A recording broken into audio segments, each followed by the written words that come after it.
Hello, thank you. Let's go back now to the commemoration taking place here in Memphis at the Lorraine Motel, now part of the National Civil Rights Museum.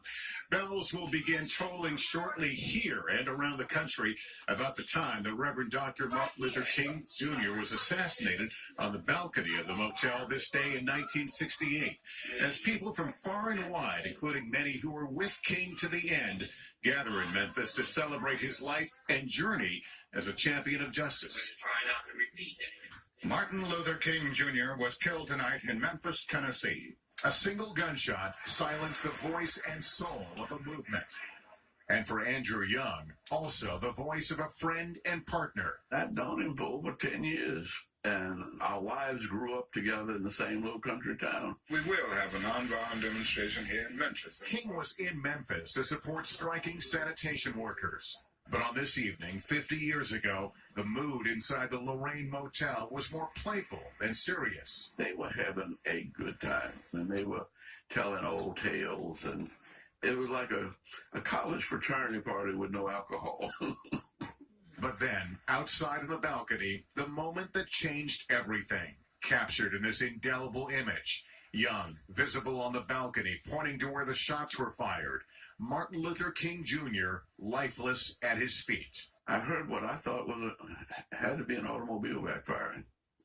So somebody throwing firecrackers. But the last thing I thought of was a gun.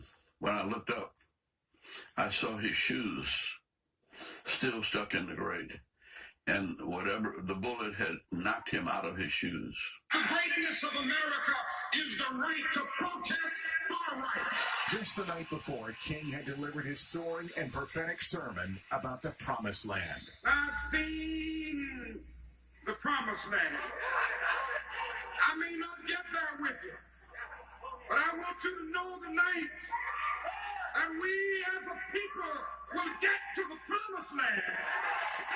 Now, a half-century later, remembered today in Memphis for the movement he ignited. It's just important for him to witness, for him to understand that people fought for him to be able to go to school, get an education. Across the country, demonstrations of purpose and peaceful unity.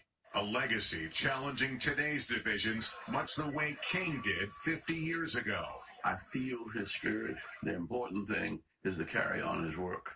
A spirit that drove 6 young men marching 50 miles from Mississippi to Memphis to honor their hero. We started doing this journey to basically commemorate Dr. Martin Luther King and what he showed for us, the dream that he had for us, and we want to continue that journey.